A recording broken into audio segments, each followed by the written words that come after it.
Segunda Epístola de Pedro. Capítulo 1.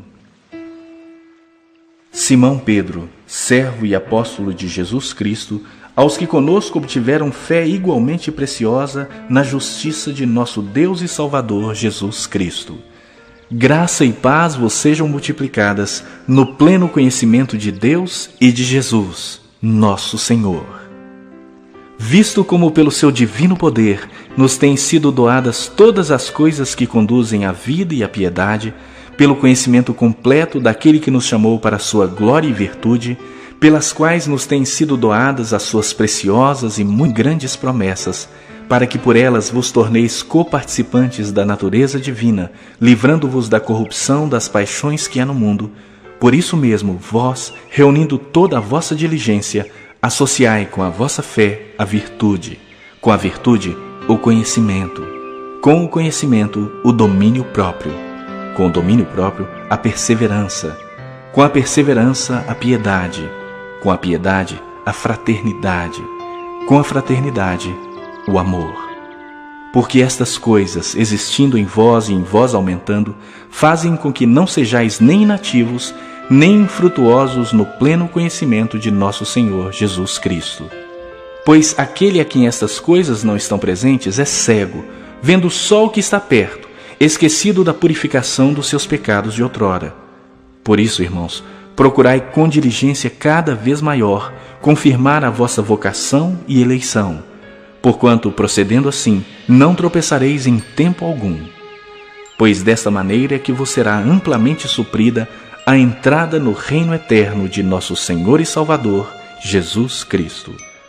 Por essa razão, sempre estarei pronto para trazer-vos lembrados acerca dessas coisas, embora estejais certos da verdade já presente convosco e nela confirmados. Também considero justo, enquanto estou nesse tabernáculo, despertar-vos com essas lembranças, certo de que estou prestes a deixar o meu tabernáculo, como efetivamente nosso Senhor Jesus Cristo me revelou. Mas de minha parte, esforçar-me-ei diligentemente por fazer que a todo tempo, mesmo depois da minha partida, conserveis lembrança de tudo. Porque não vos demos a conhecer o poder e a vinda de nosso Senhor Jesus Cristo, seguindo fábulas engenhosamente inventadas, mas nós mesmos fomos testemunhas oculares da sua majestade, pois ele recebeu, da parte de Deus Pai, honra e glória, quando pela glória excelsa lhe foi enviada a seguinte voz: Esse é o meu Filho amado, em quem me comprazo. Ora, essa voz vinda do céu, nós a ouvimos quando estávamos com ele no Monte Santo. Temos assim tanto mais confirmada a palavra profética, e fazeis bem em atendê-la, como a uma candeia que brilha em lugar tenebroso, até que o dia clareie e a estrela da alva nasça em vosso coração. Sabendo primeiramente isto, que nenhuma profecia da Escritura provém de particular elucidação, porque nunca jamais qualquer profecia foi dada por vontade humana. Entretanto, homens santos falaram da parte de Deus, movidos pelo Espírito Santo.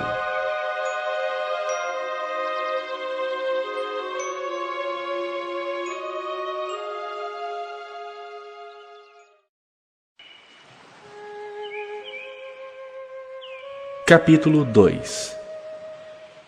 Assim como no meio do povo surgiram falsos profetas, assim também haverá entre vós falsos mestres, os quais introduzirão dissimuladamente heresias destruidoras, até ao ponto de renegarem o soberano Senhor que os resgatou, trazendo sobre si mesmos repentina destruição.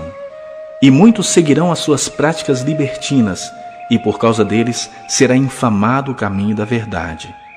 Também, movidos por avareza, farão comércio de vós com palavras fictícias. Para eles, o juízo lavrado há longo tempo não tarda, e a sua destruição não dorme.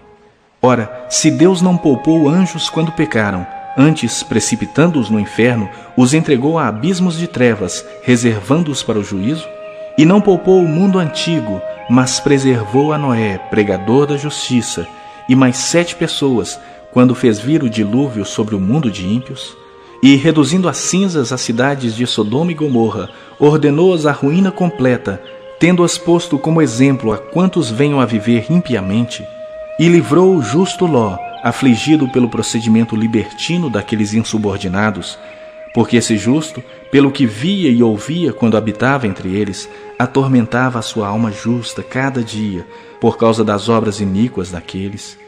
É porque o Senhor sabe livrar da provação os piedosos e reservar sob castigo os injustos para o dia de juízo, especialmente aqueles que, seguindo a carne, andam em imundas paixões e menosprezam qualquer governo.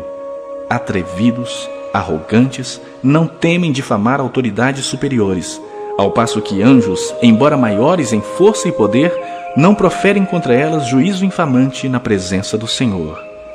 Esses, todavia, como brutos irracionais, naturalmente feitos para presa e destruição, falando mal daquilo em que são ignorantes, na sua destruição também hão de ser destruídos, recebendo injustiça por salário da injustiça que praticam, considerando como prazer a sua luxúria carnal em pleno dia, quais nódoas e deformidades eles se regalam nas suas próprias mistificações, enquanto banqueteiam junto convosco, tendo os olhos cheios de adultério e insaciáveis no pecado, engodando almas inconstantes, tendo o coração exercitado na avareza, filhos malditos.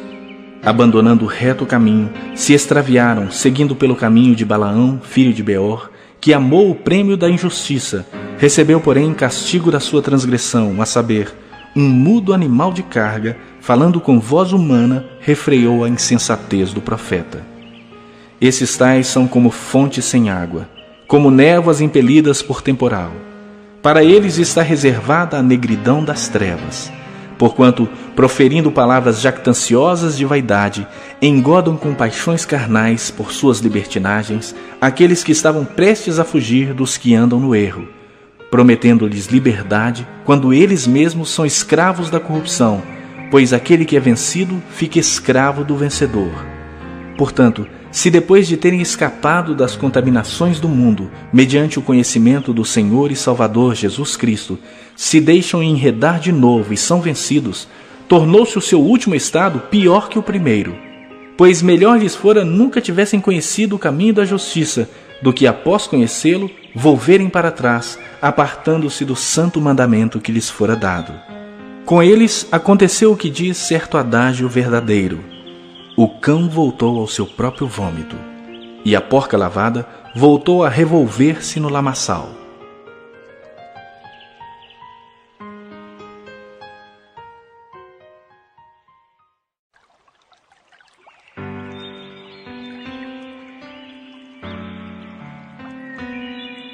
Capítulo 3.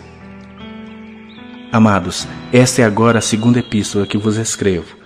Em ambas procuro despertar com lembranças a vossa mente esclarecida, para que vos recordeis das palavras que anteriormente foram ditas pelos santos profetas, bem como do mandamento do Senhor e Salvador, ensinado pelos vossos apóstolos, tendo em conta, antes de tudo, que nos últimos dias virão escarnecedores com seus escárnios, andando segundo as próprias paixões e dizendo: onde está a promessa da sua vinda? Porque desde que os pais dormiram, todas as coisas permanecem como desde o princípio da criação. Porque deliberadamente esquecem que de longo tempo houve céus bem como terra, a qual surgiu da água e através da água pela palavra de Deus, pela qual veio a perecer o mundo daquele tempo afogado em água. Ora, os céus que agora existem e a terra, pela mesma palavra, têm sido entesourados para fogo, estando reservados para o dia do juízo e destruição dos homens ímpios. Há todavia uma coisa, amados, que não deveis esquecer, que, para o Senhor, um dia é como 1000 anos, e 1000 anos como um dia. Não retarda o Senhor a sua promessa, como alguns a julgam demorada. Pelo contrário, Ele é longânimo para convosco, não querendo que nenhum pereça, senão que todos cheguem ao arrependimento. Virá, entretanto, como ladrão o dia do Senhor, no qual os céus passarão com estrepitoso estrondo, e os elementos se desfarão abrasados. Também a terra e as obras que nela existem serão atingidas. Visto que todas essas coisas hão de ser assim desfeitas, deveis ser tais como os que vivem em santo procedimento e piedade, esperando e apressando a vinda do dia de Deus, por causa do qual os céus incendiados serão desfeitos e os elementos abrasados se derreterão. Nós, porém, segundo a sua promessa, esperamos novos céus e nova terra, nos quais habita a justiça. Por essa razão, pois, amados, esperando essas coisas, empenhai-vos por serdes achados por ele em paz, sem mácula e irrepreensíveis, e tende por salvação a longanimidade de nosso Senhor, como igualmente o nosso amado irmão Paulo vos escreveu, segundo a sabedoria que lhe foi dada, ao falar acerca destes assuntos, como de fato costuma fazer em todas as suas epístolas, nas quais há certas coisas difíceis de entender, que os ignorantes e instáveis deturpam, como também deturpam as demais escrituras, para a própria destruição deles. Vós, pois, amados, prevenidos como estáis de antemão, acautelai-vos. Não suceda que, arrastados pelo erro desses insubordinados, descaiais da vossa própria firmeza. Antes, crescei na graça e no conhecimento de nosso Senhor e Salvador, Jesus Cristo. A Ele seja glória, tanto agora como no dia eterno.